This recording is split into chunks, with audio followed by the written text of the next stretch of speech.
Talking about Vajash Mama, I think I last met him when we had come for Ammini Chechi's marriage.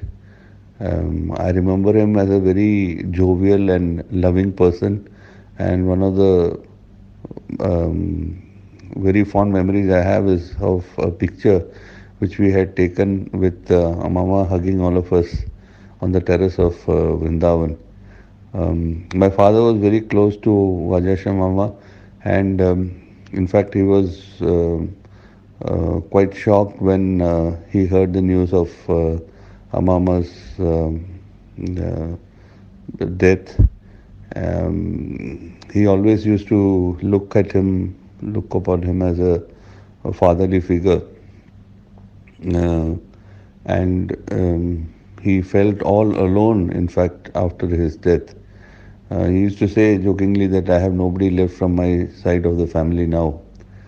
Um, and Achin always used to say that Vaja Shamama was a very happy and jovial person.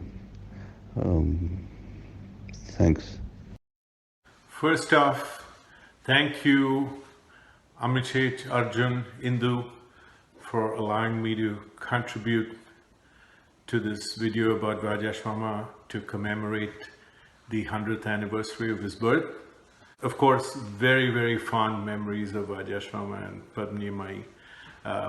As the younger generation may know, our parents, my dad was a third wheel for many years when Rajashma and Padmini Mai were just married and living in Bombay, and then my mom joined the three of them when my parents got married, and so they were together for a few years in Bombay, and those bonds have translated down to our generation.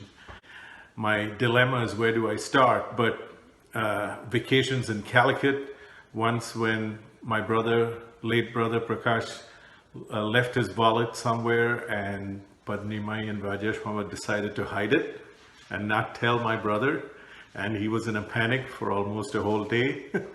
Not that there was much money in it because we were teenagers and maybe we had 10 rupees in his wallet, but several memories in Bombay when Rajesh Mama would get off the ship and would stay with us, and I knew that we would know that he's coming, but I knew that he had actually arrived when my sleeping bag was placed in the living room when I'd come back from work late at night, and I knew he was there and would look forward to our conversations in the morning about his most recent trip.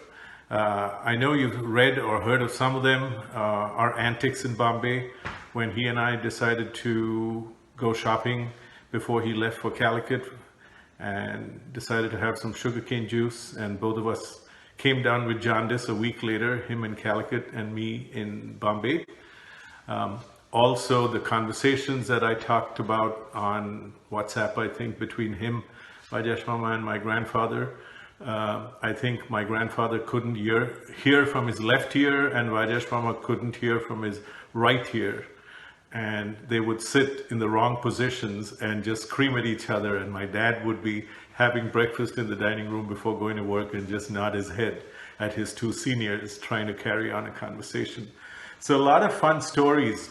Also, I have heard, and Arjun can attest to this, though he won't, about him going to Calcutta to meet up with his dad when Rajeshwan would get off the ship there, and the few girlfriends Arjun had at port in Calicut.